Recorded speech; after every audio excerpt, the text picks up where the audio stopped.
As at the last count, we are looking at 33% of Nigerians being out of employment. And then these are those who are unemployed, and there are those who are underemployed. We talked about job creation. What are your practical steps to Again, job creation? I don't think this is a complicated issue. There needs to be a willingness. Now, there is no way you're going to create jobs without power because there's nobody going to sit in an office in the dark. There's nobody going to go to be a nurse when there's no power.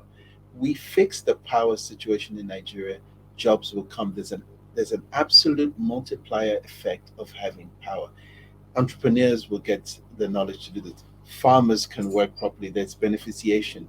Our iron and steel will work. Our cement factories, prices will come down. Jobs, there's a supply and demand issue.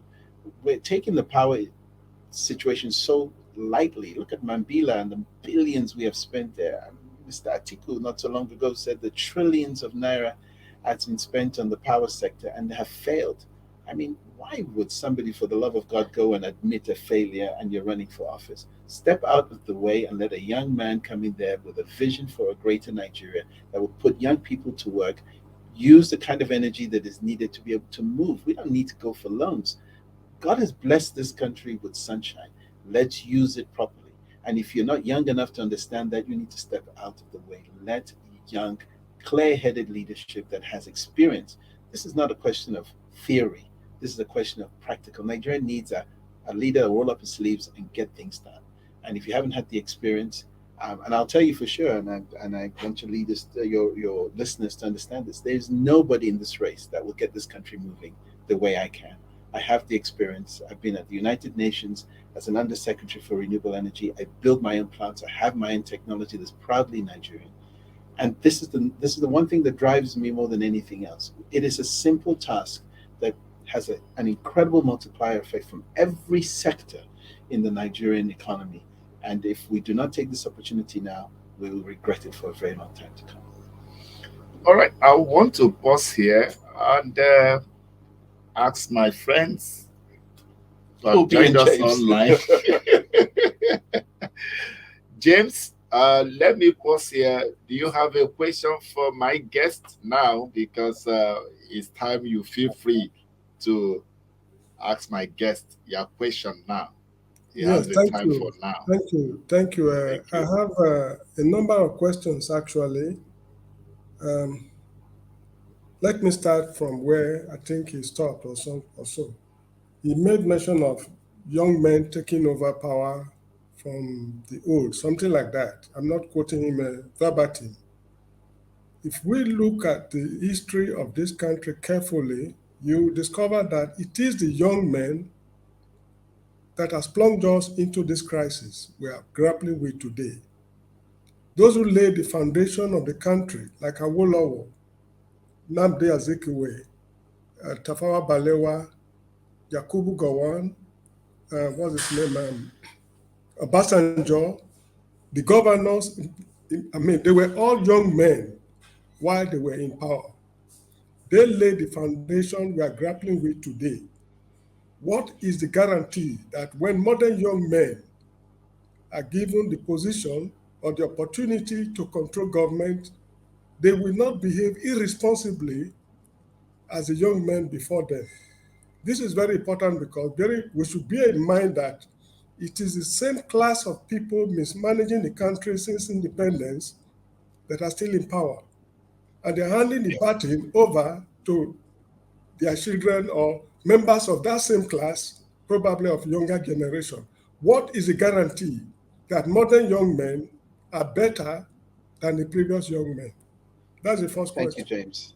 Let me answer that first question as well. The advantage of what you said is very clear, and I understand you and I see you. But remember, this country was 1 year old in 1960 when we got this independence. They were only young men in this country. They are the ones who fought for independence. And we didn't have the luxury of having older men in the ability to take power. But let me classify young to you. I'm 58 years old. I'm talking about being a small boy in this country. I'm a young man because of the old leadership that we have allowed to take over this country for the last 30 years. We're not sitting in an environment where young men of their age, in their 20s, you're talking about people in their 30s and 40s, that were able to rule Nigeria in those days. Uh, I'm one of the youngest presidential candidates at 58 years old.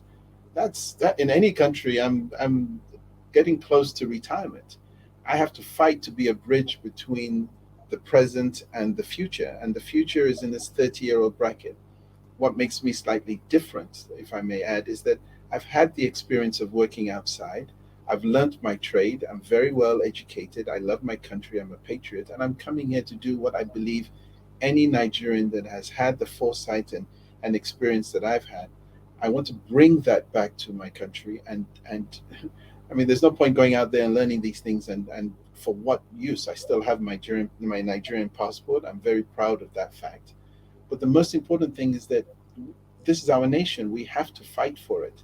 Age, yes, it's nice to be considered young at 58, but really, I'm a small boy. I've been told that many times. I shouldn't be in this race. I should go start with governor and all that. And you know what? What you know, you know. I can stand quite happily with my hand at my heart and say the experiences I've had. And you need somebody who's going to not just tell you things, look at my background, challenge me on what I have done, and then then you can make those decisions. But age is a relative term. To 100-year-old man, I'm a small boy. To a 70-year-old or 80-year-old man that wants to run this country again for the next 4 to 8 years, I'm a small boy. To any other country, I'm at that age of leadership, maybe on my way out. So forgive the term young. Let's take it out of the question. Experience, modern. These are the things you said also that I will agree with. You need a modern mind to move Nigeria from this basic, backward, old Jurassic leadership to a more progressive, more anticipating leadership that prepares for the future, that plans properly and projects that to its people. You are only as good as your leader. You put a weak man there, you will get a weak country. You put a sickling there, you get a sick country. You put a viral young leader in this country, you'll get an extraordinary nation that is going to be dominating this world and certainly leading Africa out of the doldrums that it's in today. Your second question, James. Sir, don't you think that if people get the government they deserve, that's a statement made by, I think, Socrates. If people get the government they deserve. Yes. If you look at let's say, the Nigerian police, at times I wonder why people accuse them of corruption. They were recruited from the Nigerian society. A rotting society cannot produce a clean police force. Yet they accuse the police of corruption. Now, should you become head of state, President. how do you, oh, sorry, I'm sorry. When I left home, it was It under was the dispensation. I left home donkey years ago. I'm sorry, sir. Yeah, should you yes, become president of the republic, how do you hope to handle the issue of corruption taking place now? Because there is colossal theft of crude oil. There's, massive treasury looting, unprecedented in the history of this country. Will you put them on trial? If the answer is yes, how do you hope to go about it? What punishment would you prescribe You know, for? without due respect to that question, I will answer it in a way that you should kindly understand that I'm not able to politicize my presence with Victor here today. I must speak in general terms. But you're very right. Here's the situation. They don't say they stole things here. They say animals, termites, rats, snakes, everything else that moves. Animals are smart enough to steal money from Nigerians. Man, we are the dumbest country on this planet if we're allowing people to get away with saying those kind of things. You know, the theft is in your face. They tell you. We're spending $18 billion naira a day on fuel subsidy. And where the hell is that? Where are we seeing it? We don't know. They're telling you that termites took money and they spent some money, 18 million or billion naira on gardening or whatever it is, and they tell us, and there's no opposition, there's no government, there's nothing that puts anybody on trial. I'm not there to look at the past when you get there. I'm there looking at the future, and the problem is leadership. If your leader is not awake or healthy enough to understand that there is a problem, then there is no problem. They say thief not thief only when they catch him. So right now, if you're not catching anybody, he's not a thief, and he'll get away with it. And we're still going to put these same individuals, and if you look at their background, they were nothing until they came into power. And then they become these gladiators of wealth. And we champion them and we hail them. And then we wonder why things never get worked, because they'll put their friends and cronies in there and they'll steal away from us. Look, I come into a party called the Young Progressives. This Young Progressives Party is there to make a change. And it's not because we think we're better. It's because we know we're better, unfortunately, because we can do better. We don't have any legacy issues. We don't owe anybody any godfatherism or payback. We want to come and turn our country around. You don't get given power. You must take that power. What you do when you're there is completely different. You cannot project those things. We cannot feel sorry for ourselves and start challenging the people of the past. We'll get our money back by hook or by crook. We will get the money that is stolen. But we must still look forward. And I hope you can understand what I'm saying between the lines. It's not here for me to go and start saying things that are absurd, but we've got to move forward. And when we get to the police, as you mentioned, look, we've got an archaic system. There should be state police. You know where you come from, you know the people within your environment. We should have a federal police. That way, crimes that are done across state lines can be held by a federal police. We should have a better crime bureau. We should be able to take a knowledge of anything that happens across the country. This is not rocket science. America does it. Even in England, where you look at it, it's only a police force, but counties have their own police force. The Metropolitan Police is in London. You have Sussex Police, and you have police from different parts of the country. States should have theirs. They understand local crime. We need to change the architecture of the Nigerian police force, and that way we'll be able to get better results. If we keep doing the same thing over and over again, if they keep stealing the same way, I'm sorry, we get nowhere. It's the definition of insanity. And where animals are running the farm, we need some bright young minds with modernity and with patriotism in their hearts to move Nigeria to the next level. All right, Sir, James. yes, maybe I was not precise enough.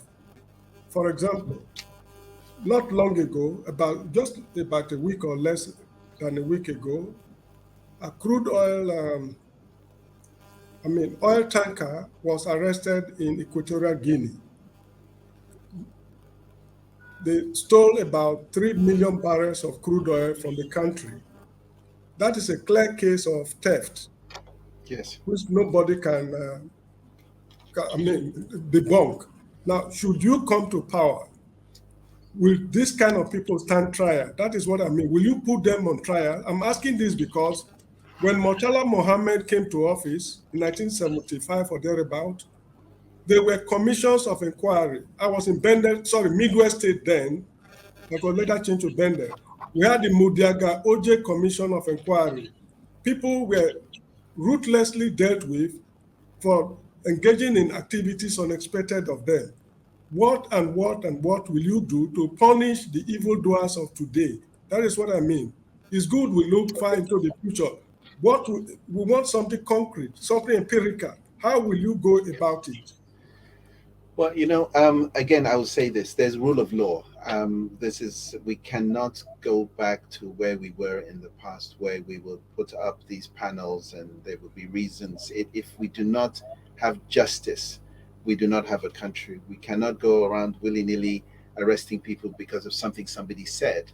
There must be rule of law, and when your justice system is fair, you will get the right kind of punitive measures put in place. I don't believe that we can go back to the way things were done in the past. We have to be strict. We have to be modern. If there are people that are caught or even assumed, you're only guilty when proven guilty. You cannot be assumed in guilty innocence must always prevail. So I understand this because I've actually been accused of things in the past, and I realized that, perception is one thing. The actual fact, being caught, being found innocent or guilty by your peers is very important. Once we rule that, we're animals as well. So I believe that yes, we will go through the processes that need to be put in place. We should put panels of inquiry, but it's not a witch hunt. It needs to be clear. This theft has been going on for years. It's just brazen now because the leadership is not there to do anything about it. How can you have this vessel, clearly with Nigerian crude on there? How did it get out of the terminal? It's a 3 million. That's a VLCC. That's a very, very large crude carrier. That's the term it's given. It is.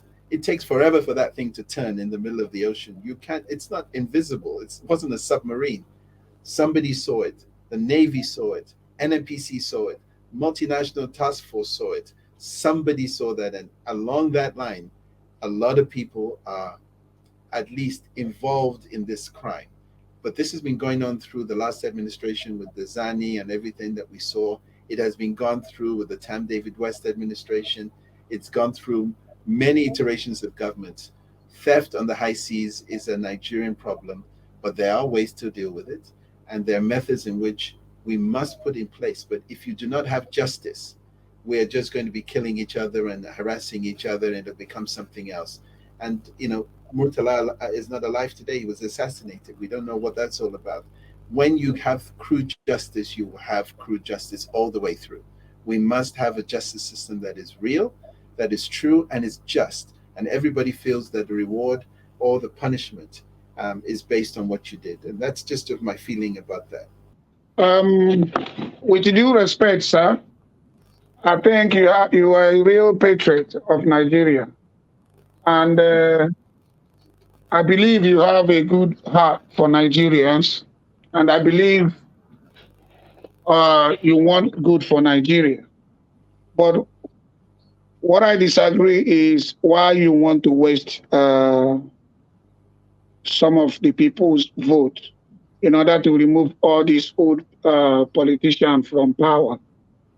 I wish somebody like you would be in a team of Peter Obi, because if they give you kind of a minister or be part of his cabinet, this is the kind of team that I think or we expect Peter Obi to assemble in order for Nigeria to be better and to be good.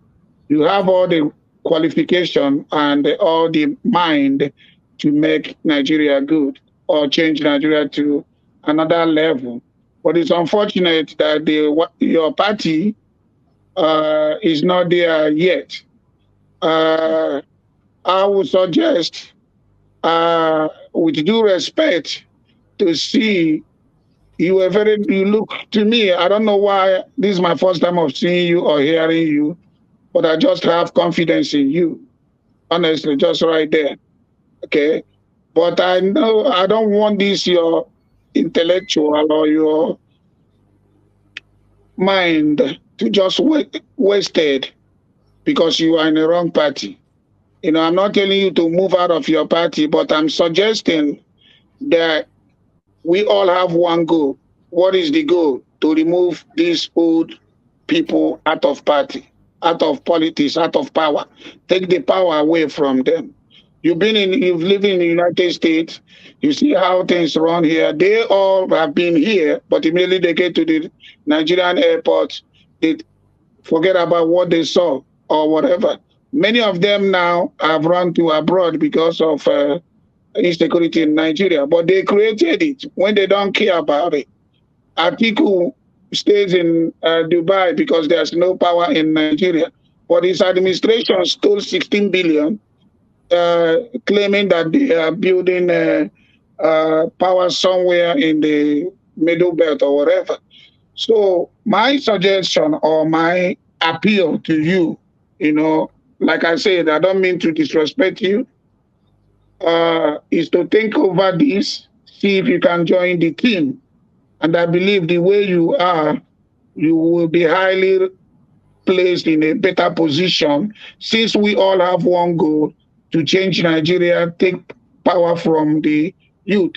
Since Obi already emerged as the people's or the youth person, it can be two. Instead of you dividing the vote or taking some of the vote of from youth, because I can see the way you speak, what you have in mind. You know, you really want good for Nigeria. I have no problem with Mr. Obi joining me also and joining the YPP. After all, we have two senators already in the YPP, and our party has more in the National Assembly than the Labour Party. But I'm not counting.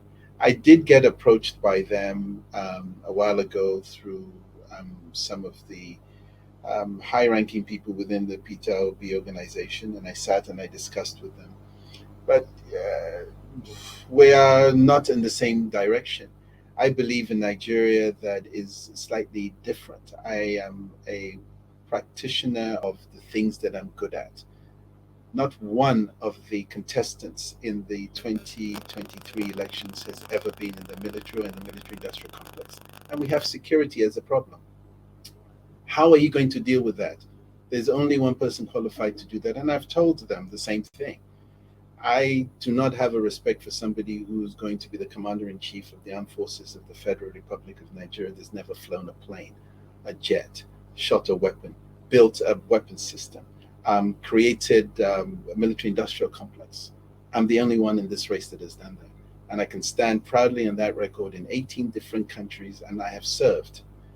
Now, that takes some doing. And it takes a lot to come out of your shell to come and say that, whether it's in Turkey or the UAE or different countries where I have technology or performance, or even in Nigeria where I have trained, I have provided security equipment, observations. I've been with technical teams, intelligence teams. I know what this country is about. I know what the problems are. They say gentility is not stupidity. I'm not sitting here quiet because I have some kind of nefarious ideas. I love my country, and we need a commander-in-chief, not someone who talks, but someone who does. In this race, not one of the people in this race has ever built a power plant. You don't want to go to Egypt for 3 days and come back and say you've learned. I'm building them. I have proudly Nigerian technology that's building tremendous power, renewable power across the world. Again, we have offices in many countries doing exactly that, serving people. And I was, although I haven't been politically involved in Nigeria, I was at the United Nations, 154 countries I ran power for, renewables. That is what climate change is all about, renewable energy. That is what saving the planet is about, renewable energy. And you have one of the world's #1 renewable energy companies and individuals running for office. Look, I bring the future to the people to decide. I don't have anything against Mr. Obi. I wish him well, but he's part of the old problem. He's been in office, and whether you like it or not, your record must speak for you. Nigerians want solution providers, not people who talk. And I respect him for what it is, but this is a competition. And this is not war against one Nigerian after another. I believe he wants a better country, and so do I. So the two things that plague Nigeria today, power and security. I put my hand in my heart and look at God and ask everybody else, if you have not experienced that, if you don't have a choice of somebody who has those two things in their quiver of arrows to run this country, we're getting nowhere fast. And you can't come in there and be the commander-in-chief and talk to somebody in the army and you don't know what you're asking him for. You must know what you want to do. You cannot sit there and try to build a power plant and not understand what it's going to take to do that and let somebody come and bamboozle you. You must come with practical solutions and not just theory. And I respect what you're saying. I respect Mr. Obi. As I said, I've dealt with people like Mr. A.B.C. Nwosu. I've sat with them. I've talked to them about what I would do. But we're not on the same level, with all due respect. I'm, yes, new to this. I have a party that has that word young in front of it. I love the party because it's given me a platform to be able to have this kind of conversation with patriotic Nigerians like you and James. But at the end of the day, it's a competition. And I don't think those other two parties are going to show. I think if Mr. Obi and I do the right thing, young Nigerians will look at the two of us at the end of the day and say, the choice is between these two men.